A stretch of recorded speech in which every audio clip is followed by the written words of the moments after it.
Hello साथियों, कैसे हैं आप सभी। मैं सागर एक बार फिर से आपके अपने परिवार कौटिल्या 365 में स्वागत करता हूं।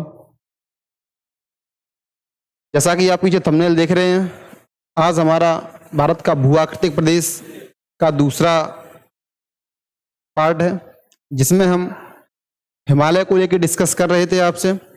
हमने लास्ट क्लास में आपको ट्रांस हिमालय के बारे में बताया था, हिमालय की उत्पत्ति को लेकर सारी बातें आपसे की थी। हम कल वाले टॉपिक को आज रिवाइज करते हैं, उसके आगे हम नेक्स्ट टॉपिक को कंटिन्यू करेंगे। तो देखेंगे आज हम कल वाली क्लास में हमने क्या क्या पढ़ा था। सबसे पहला ही टॉपिक था हमारा कि पर्वत, पहाड़, पठार, मैदान कितने कितने परसेंट विस्तृत है। इसमें हमने सामान्य तौर पर लगभग में आइडिया दिया था आपको कि ये लगभग में 10% में विस्तारित हैं, ये 18% में, ये 28% में विस्तारित हैं और मैदान 43% में विस्तारित हैं। इसके बाद हमने भारत की भूआकृतिक संरचना के बारे में बात की, जिसमें हमने सबसे पहले उत्तर भारत का पर्वतीय प्रदेश,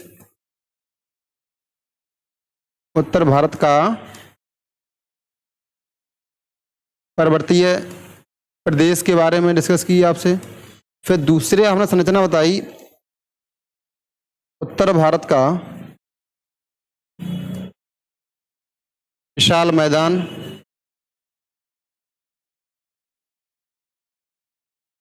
तीसरी हमने आकृति आपको बताई थी प्रायद्वीप का पठार, प्रायद्वीपीय पठार। चौथी आकृति बताई थी हमने आपको तटवर्ती द्वीप समूह, तटवर्ती द्वीप समूह, जिसमें हमने सबसे पहले जो डिस्कस किया था उत्तर भारत का पर्वतीय प्रदेश।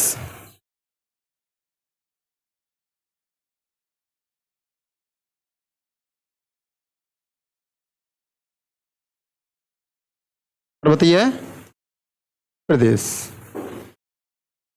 इसका उत्तर भारत के पर्वतीय प्रदेश में हमने देखा था, जिसमें हम सामान्य तौर पर हिमालय को लेकर डिस्कस करते हैं। हिमालय की डिस्कशन में हमने क्या जाना था कि मेरे पास कौन कौन से हिमालय हैं, तो उन हिमालय को लेकर बात करेंगे आपसे हम। उससे पहले बात मेरे पास ट्रांस हिमालय,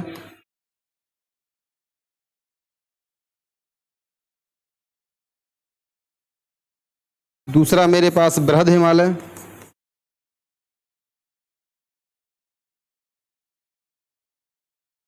तीसरा हमारे पास लघु हिमालय और चौथा हमारे पास Shivalik Himalaya.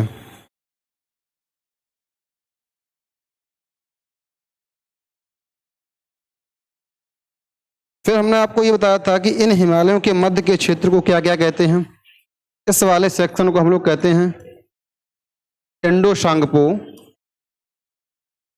Indo Tsangpo suture zone. इस वाले क्षेत्र को हम क्या कहते हैं main central thrust, man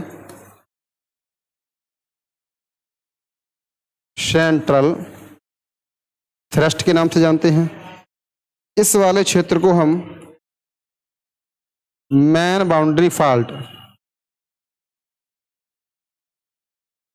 man boundary fault के नाम से जानते हैं। तो ये बातें आपसे हमने कल की थी। इसके बाद हमने आपसे क्या कहा, कल डिस्कस किया सबसे पहले ट्रांस हिमालय, ट्रांस हिमालय। और ट्रांस हिमालय को डिस्कस करने से पहले हमने आपको थोड़ी सी जानकारी हिमालय के बारे में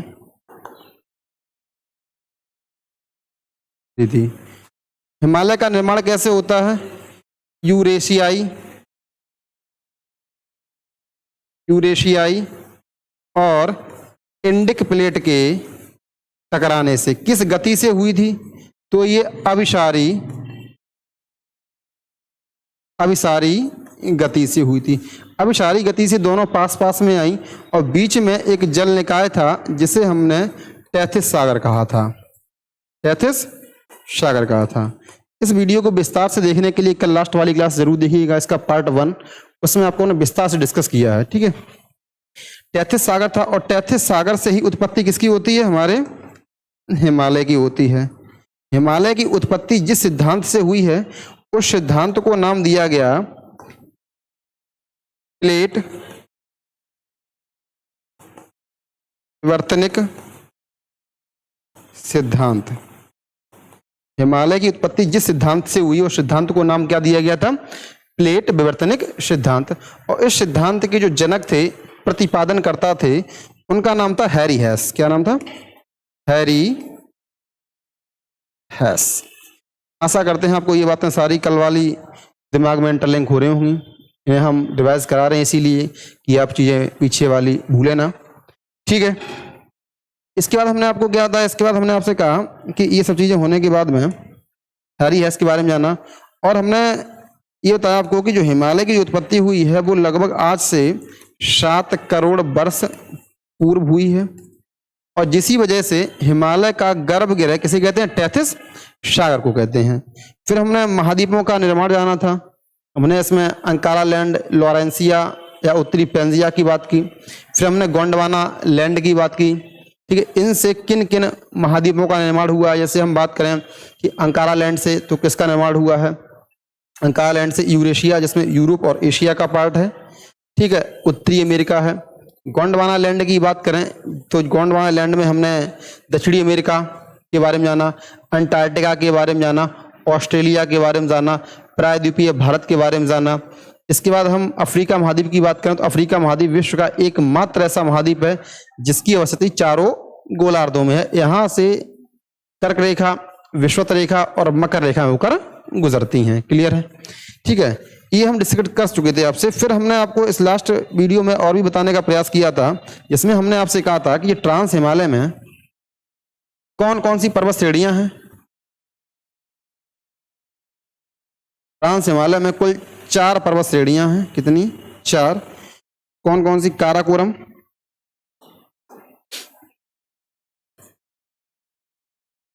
काराकोरम पर्वत श्रेणी, कैलाश पर्वत श्रेणी, लद्दाख पर्वत श्रेणी और जास्कर पर्वत श्रेणी। काराकोरम के बारे में हमने आपको सबसे अच्छी सी बात ये बताई थी कि काराकोरम पर्वत श्रेणी में ही भारत की सर्वोच्च चोटी K2 गॉडविन ऑस्टिन है। K2 गॉडविन ऑस्टिन, इसकी ऊंचाई है 8611 मीटर और इसे ही कहते हैं हम लोग उच्च एशिया की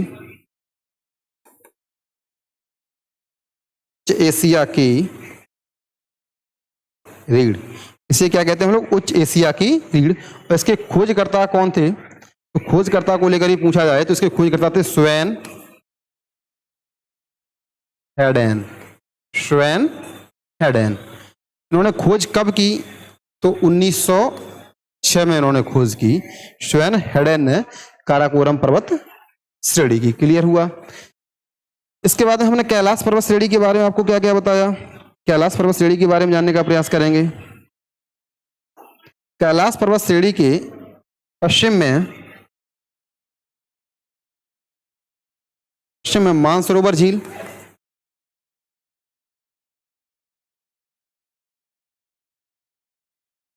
और इसके दक्षिण में राक्षस ताल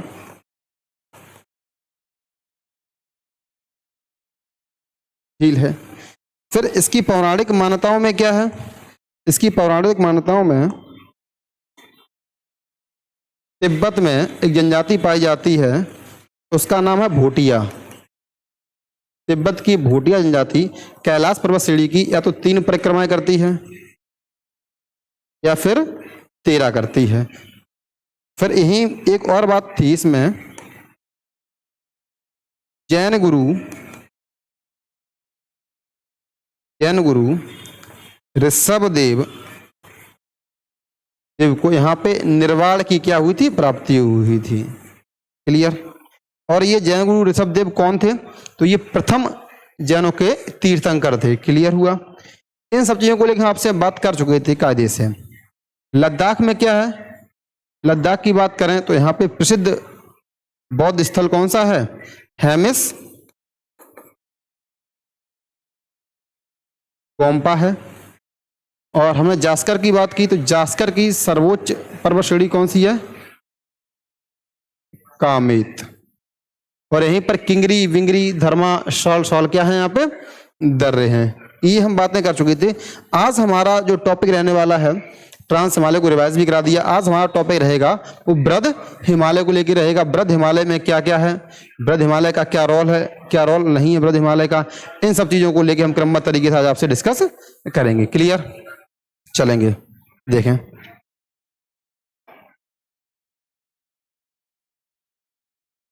सबसे पहले हम बृहद हिमालय के बारे में जानने का प्रयास करें।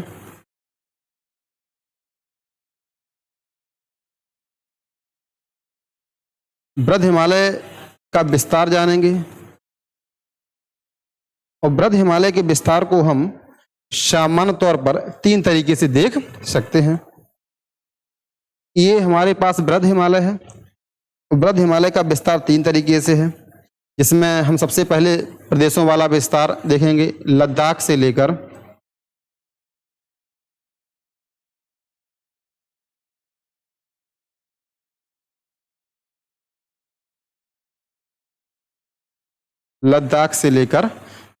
अरुणाचल प्रदेश तक।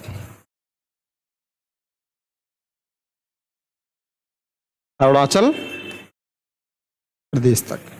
दूसरा विस्तार इसका है नदियों वाला, सिंधु नदी से लेकर और यहाँ पे ब्रह्मपुत्र नदी तक। हालांकि अरुणाचल प्रदेश में ब्रह्मपुत्र नदी को दिहांग के नाम से जानते हैं। किसके नाम से जानते हैं अरुणाचल प्रदेश में? अरुणाचल प्रदेश में हम कहते हैं इसे दिहांग। क्लियर हुआ। ठीक, इसके बाद तीसरा जो हमारा विस्तार है, नंगा पर्वत से लेकर और नामचा बरवा पर्वत तक।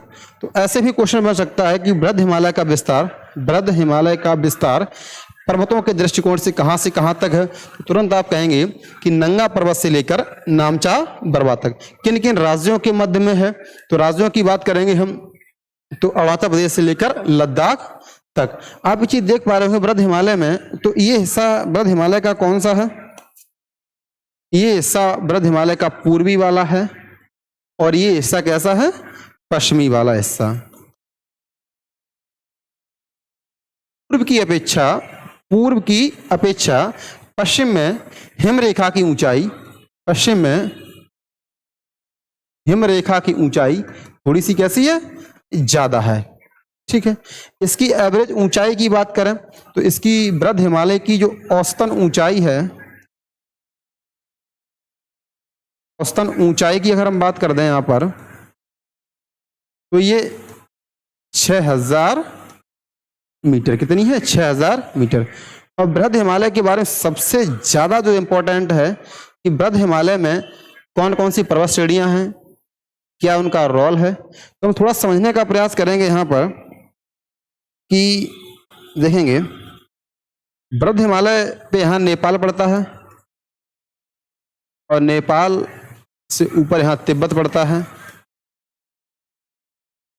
ठीक है। और इसके ऊपर ही क्या है? चीन है।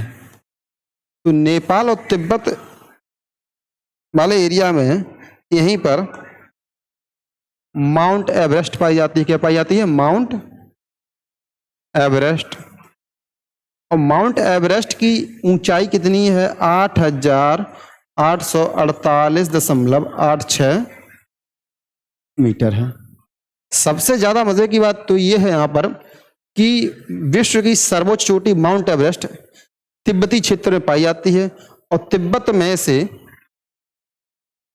एवरेस्ट को तिब्बत में हम चोमोलुंगमा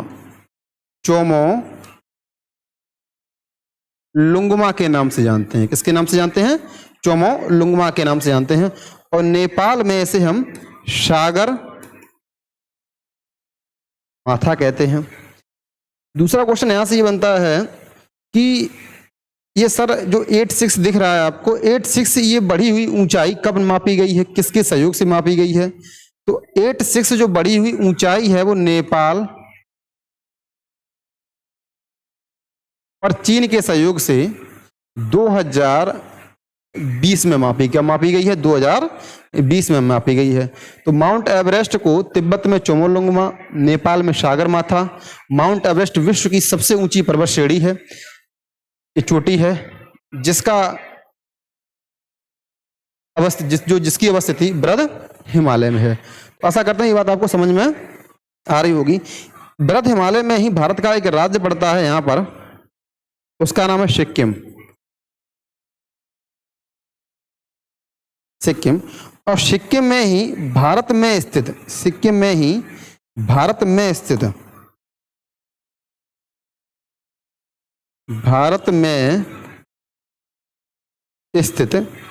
सर्वोच्च चोटी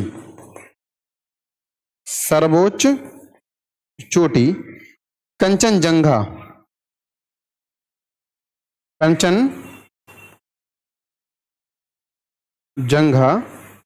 अवस्थित है। कौन सी चोटी है? कंचनजंगा चोटी की अवस्थिति कहाँ पे? सिक्किम में। इसकी ऊंचाई की बात करें, इसकी ऊंचाई है 8598 मीटर। कितनी है? 85,08,598 मीटर है। दो क्वेश्चन यहां से अच्छे तैयार हो गए। दो क्वेश्चन ये बने कि भारत की सर्वोच्च चोटी,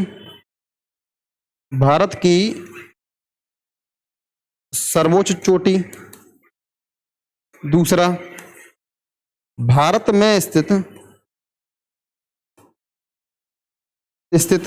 सर्वोच्च चोटी, दोनों में डिफरेंस है, समझने का प्रयास करेंगे। यहाँ पे भारत की सर्वोच्च चोटी कौन सी थी? यहाँ पर K2 गॉडविन ऑस्टिन। कितने मीटर ऊंची थी? 8,611 मीटर ऊंची थी ये। अगर हम कंचनजंगा की बात करें, यहाँ पे ये वाली कौन सी है? कंचनजंगा है। कंचनजंगा की ऊंचाई कितनी है? तो 8,598 मीटर है। अंतर इतना है कि अगर यहाँ ये पूछा जाए कि इसका संबंध K2 गॉडविन ऑस्टिन का संबंध किससे है, इसके अगर संबंध की बात की जाए, इसका संबंध किससे है, तो इसका जो संबंध है वो ट्रांस हिमालय से है। और किस पर्वत श्रेणी से संबंध पूछा जाए तो काराकोरम पर्वत श्रेणी से है। दूसरा क्वेश्चन यहां से बनता है, इसका संबंध किससे है? तो इसका संबंध है बृहद हिमालय से। बृहद हिमालय के और भी नाम हैं, जिन्हें हम हिमाद्री या महान हिमालय के नाम से जानते हैं, जिन्हें हम महाद्री या महान हिमालय के नाम से जानते हैं। आशा करते हैं ये सारी बातें आपको समझ में आ रही होंगी। नेक्स्ट हम टॉपिक को लेके इसी में डिस्कस करना चाहें तो हम बात करें आपसे कि बृहद हिमालय माउंट एवरेस्ट पर चढ़ने वाली पहली महिला कौन सी थी? बछेंद्री पाल माउंट एवरेस्ट को फतेह करने वाली पहली महिला थी। ये 1984 के दरमियान इसको फतेह किया था। किसने? बछेंद्री पाल ने। आई होप कि आशा करते हैं ये सारी बातें आपको समझ में आ रही होंगी। नेक्स्ट टॉपिक को लेकर हम डिस्कस करें आपसे, तो दूसरा टॉपिक हमारा यहाँ पे ये है कि बृहद हिमालय में कौन कौन सी पर्वत श्रेणियां हैं,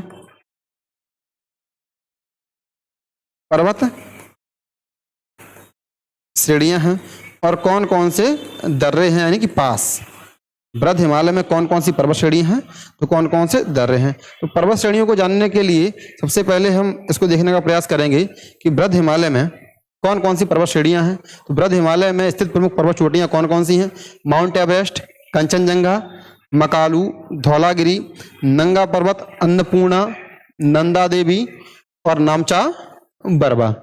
ये सब सबसे बड़ी, फिर छोटी, फिर छोटी, ये सब ऊंचाई के क्रम में व्यवस्थित हैं, जिसमें माउंट एवरेस्ट की ऊंचाई 8,848.86 मीटर है। कंचनजंगा की ऊंचाई 8,598 मीटर। मकालू की ऊंचाई बात करें तो 8,481 मीटर है। धौलागिरी की ऊंचाई की बात करें तो हम 8172 मीटर है। नंगा पर्वत की बात करें तो 8,126 मीटर है। अन्नपूर्णा की बात करें तो हम 7,756 मीटर है। नंदा देवी की बात करें हम तो 7,816 मीटर। नामचा बरबा 7,756 मीटर है। तो आशा करते हैं ये सारी चोटियां भी आपको समझ में आ गई होंगी। नेक्स्ट क्वेश्चन यहाँ से ये बनता है कि सर बृहद हिमालय में कौन कौन से पासेस हैं, कौन कौन से दर्रे हैं बृहद हिमालय में। तो बृहद हिमालय की अगर हम पासेस की बात करें, दर्रों की बात करें, तो बृहद हिमालय में जम्मू कश्मीर के कौन कौन से दर्रे हैं, बुरजिला है, जोजिला है। हिमाचल प्रदेश के कौन कौन से दर्रे हैं, शिपकिला, बड़ा लाचा। उत्तराखंड के कौन कौन से दर्रे हैं, तो यहाँ पे थांगला, नीति, लिपुलेख। सिक्किम की अगर हम बात करें आपसे तो नाथुला और जलेपला। ये दर्रे सिर्फ बृहद हिमालय में स्थित हैं। हम दर्रों की बात नहीं कर रहे आपसे, हम दर्रे आगे डिस्कस करेंगे आपसे किस राज्य में कौन कौन से दर्रे हैं। अभी हम जो आपसे डिस्कस करना चाह रहे हैं वो सिर्फ बृहद हिमालय में दर्रे कौन कौन से उनकी बात हो रही है। इसमें जम्मू कश्मीर में बुरजिला, जोजिला, हिमाचल प्रदेश में सिपकिला, बालाचा है, उत्तराखंड में थांगला, नीति, लिपुलेख है, और सिक्किम में नाथुला है आपका, और जेलेपला है। आशा करते हैं ये सारी बातें आपको समझ में आ रही होंगी। क्लियर हुआ ये सब? ठीक है। नेक्स्ट टॉपिक की ओर हम मूव करें तो नेक्स्ट टॉपिक हमारा जो इसमें आएगा,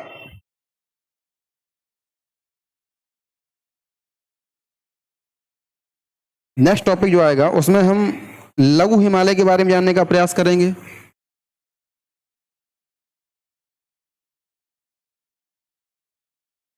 लघु हिमालय को, और लघु हिमालय को ही हम मध्य हिमालय के नाम से, लघु हिमालय को हम मध्य हिमालय के नाम से जानते हैं। तो ये बात भी आपको समझ में आ गई होगी। लघु हिमालय को हम किस नाम से जानते हैं? मध्य हिमालय के नाम से जानते हैं। हाँ, एक क्वेश्चन और भी है आपसे, अगर कभी आपसे पूछ लिया जाए कि बृहद हिमालय से कौन कौन सी नदियां निकलती हैं जिनका विस्तार या जिनका अपवाह क्षेत्र चीन में है, तो वो भी समझने का प्रयास करेंगे यहाँ से कि बृहद हिमालय से कौन कौन सी नदियां भी निकलती हैं, वो भी जान लेंगे एक बार हम। बृहद हिमालय से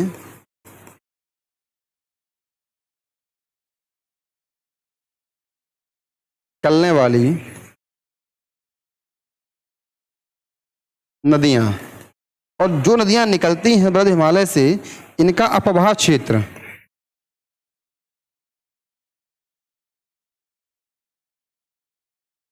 चीन में है। कहां पे है? चीन में है। कौन कौन सी नदियां हैं देखेंगे एक बार। सालबीन, शीकियांग और यांगत्से।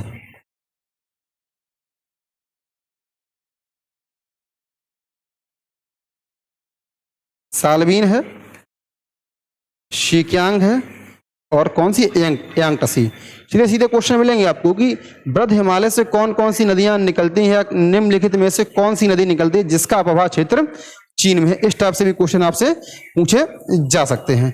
तीसरा टॉपिक जो हमारा था वो मेरे पास लघु हिमालय को लेके था।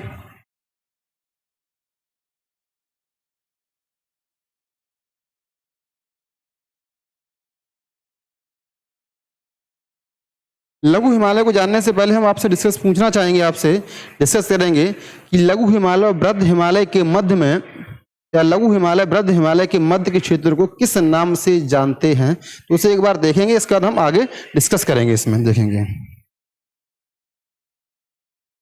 बृहद हिमालय,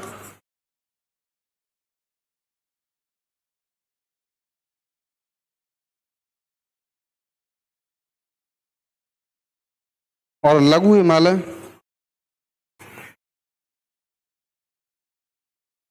के मध्य के क्षेत्र को हम मेन सेंट्रल ट्रस्ट के नाम से जानते हैं। इससे पहले मेरे पास ट्रांस हिमालय था, ट्रांस हिमालय और बृहद हिमालय के क्षेत्र को हम इंडो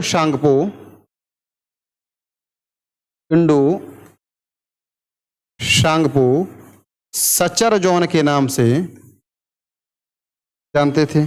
लघु हिमालय और शिवालिक हिमालय के मध्य के क्षेत्र को, ये पूछ लिया जाए आपसे, शिवालिक हिमालय के मध्य के क्षेत्र को हम किस नाम से जानते थे? इसे हम मैन बाउंड्री फॉल्ट के नाम से जानते थे। तो ये तो आपको पता ही होगा। इसमें हम आशा करते हैं कि ये सारी बातें आपको समझ में आ रही होंगी। ठीक है, अब दूसरा क्वेश्चन यहाँ से ही बनता है कि सर लघु हिमालय के बारे में आपने बता तो दिया कि इसमें आगे भी क्या हो सकता है बेहतरीन। हमने कहा लघु हिमालय की जो एवरेज ऊंचाई है, इसके हम औसतन ऊंचाई की बात करें,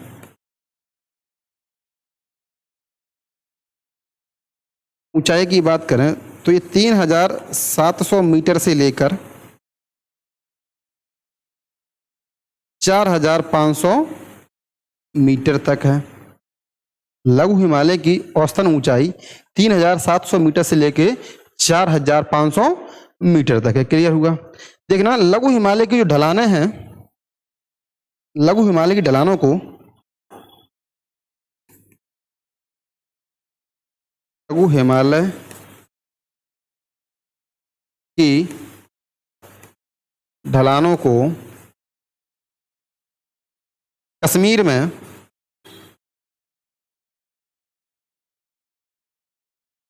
मर्ग के नाम से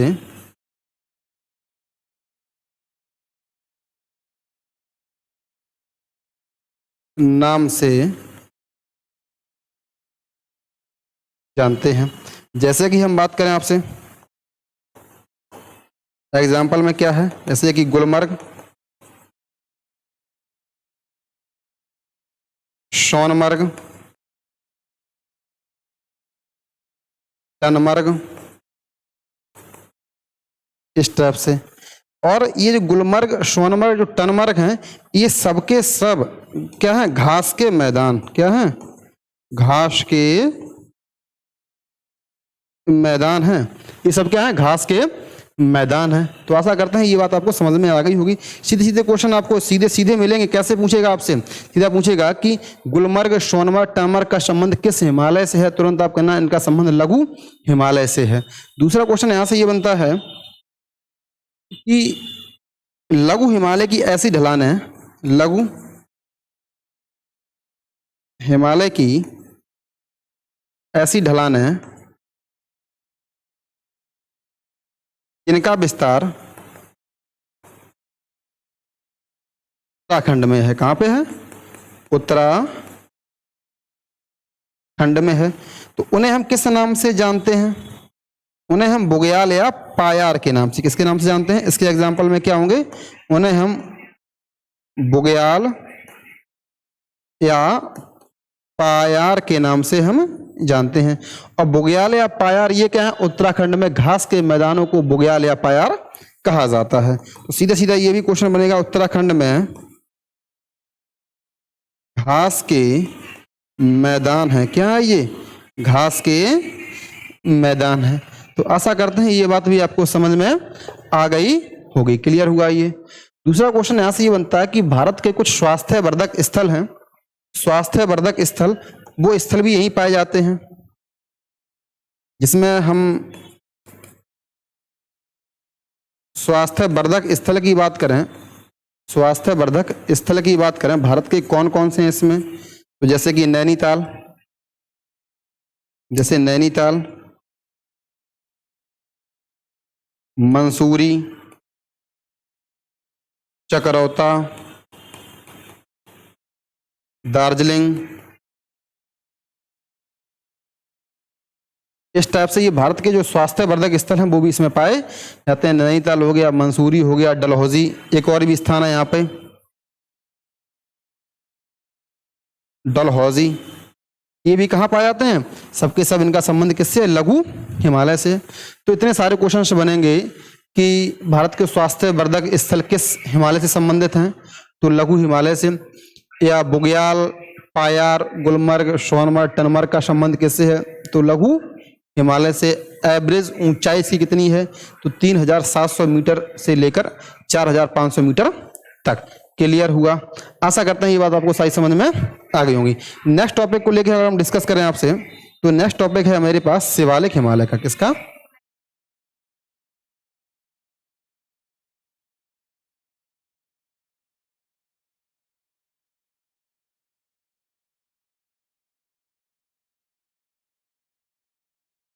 शिवालिक हिमालय का। सबसे पहले शिवालिक हिमालय के विस्तार के बारे में जानने का प्रयास करेंगे।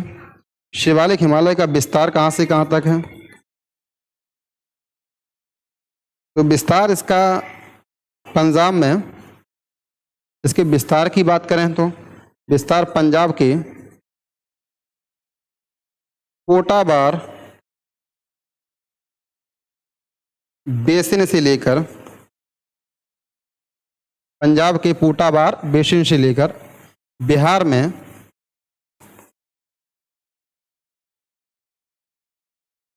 कोसी नदी तक, कोसी नदी तक।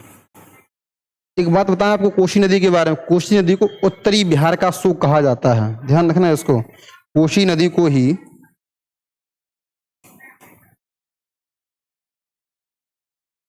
कोसी नदी को उत्तरी बिहार का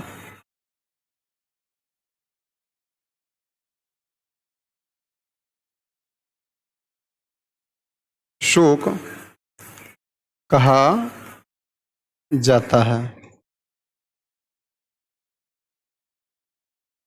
आशा करते हैं ये बात आपको समझ में आ रही हुई। क्लियर हुआ ये? इसकी अगर हम एवरेज ऊंचाई की बात करें, अगर हम इसी हिमालय के, शिवालिक हिमालय की एवरेज ऊंचाई, औसतन ऊंचाई की बात करें,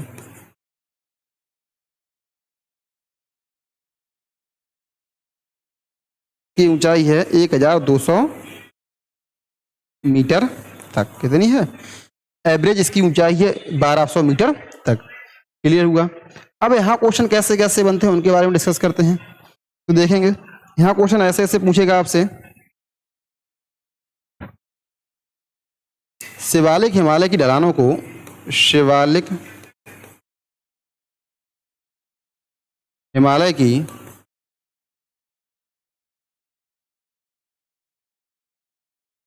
ढलानों को जम्मू कश्मीर में जम्मू पहाड़ियों के नाम से, पहाड़ियों के नाम से जानते हैं। तो पूछेगा कि जम्मू पहाड़ियों का संबंध किस हिमालय से? तो शिवालिक हिमालय से, या शिवालिक हिमालय को वाह हिमालय या नवीन हिमालय भी कहते हैं। ये बता चुके हैं आपको कि अगर आपसे ऐसा भी कभी पूछ लिया जाए कि शिवालिक हिमालय को और अन्य किस नाम से जाना जाता है, तो इसे अन्य और इसके और भी इसके अन्य नाम हैं। इसे हम वाह हिमालय, वाह या नवीन हिमालय के नाम से भी जानते हैं। नेक्स्ट क्वेश्चन ये बनता है आगे चल के कि अरुणाचल प्रदेश में, अरुणाचल प्रदेश में शिवालिक हिमालय की पहाड़ियों को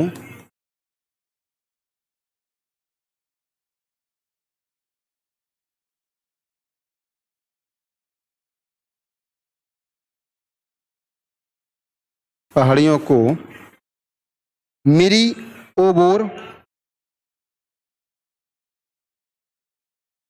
मिरी ओबोर,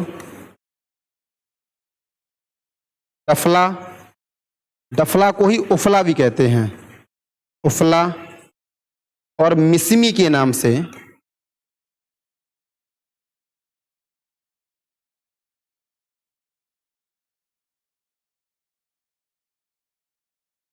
जानते हैं। मिरी ओबोर, डफला और मिसमी के नाम से जानते हैं। आशा करते हैं ये सारी बातें आपको क्लियर हो रही होंगी। नेक्स्ट हम डिस्कस करें आपसे, तो नेक्स्ट आपसे ये भी डिस्कस करेंगे हम कि शिवालिक हिमालय के पश्चिमी भाग को, शिवालिक हिमालय के पश्चिमी और पूर्वी भाग को किस किस नाम से जानते हैं? तो शिवालिक हिमालय के दो पार्ट्स हैं, एक पश्चिमी पार्ट है और एक पूर्वी पार्ट है। पश्चिमी पार्ट को दून, इसे दून कहते हैं और इसे हम द्वार कहते हैं। जैसे कि एग्जाम्पल्स में समझने का प्रयास करें इसे हम, एग्जाम्पल्स में जैसे कि देहरादून, देहरादून, और इधर एग्जाम्पल समझने का प्रयास करेंगे हम, हरिद्वार। क्लियर हुआ? तो ये हमारे पास शिवालिक हिमालय था। क्लियर? आगे हम डिस्कस करें तो शिवालिक हिमालय में कुछ रेत की नदियां या रेत के मैदान टाइप के पाए जाते हैं। इन्हें स्थानीय भाषा में क्या कहते हैं? चाऊ। क्या कहते हैं? चाऊ। देखो, उन्हें हम ऐसा बोलते हैं कि शिवालिक हिमालय में रेतीली नदियां पाई जाती हैं। शिवालिक हिमालय में, शिवालिक हिमालय में रेतीली नदियों को स्थानीय भाषा में चाऊ कहा जाता है। ये भी फैक्ट आपका तैयार हो गया, बताएं क्लियर हुआ? तो ये हमने सारे हिमालय को लेकर डिस्कस किया। इसको वीडियो को रिवाइंड कर करके आप बार बार समझने का प्रयास करें। इसमें हमने ट्रांस हिमालय, बृहद हिमालय, लघु हिमालय, शिवालिक हिमालय के बारे में, या किन किन पहाड़ियों का संबंध किस किस हिमालय से है। तो आशा करते हैं ये सारी बातें आपको समझ में आ गई होंगी। इसी के साथ हमारा जो अगला अध्याय या नेक्स्ट क्लास जो होगी उसमें हम प्रायद्वीपीय पठार को लेकर डिस्कस करेंगे, या उत्तर भारत के विशाल मैदान को भी लेकर डिस्कस करेंगे जिसमें आपसे, और मेरे पास नेक्स्ट क्लास में तटवर्ती द्वीप समूह के बारे में बात करेंगे। तो आशा करते हैं कि क्लास आपको अच्छी लगी होगी, और तब तक पढ़ते रहिए, मुस्कुराते रहिए। जय हिंद, जय भारत।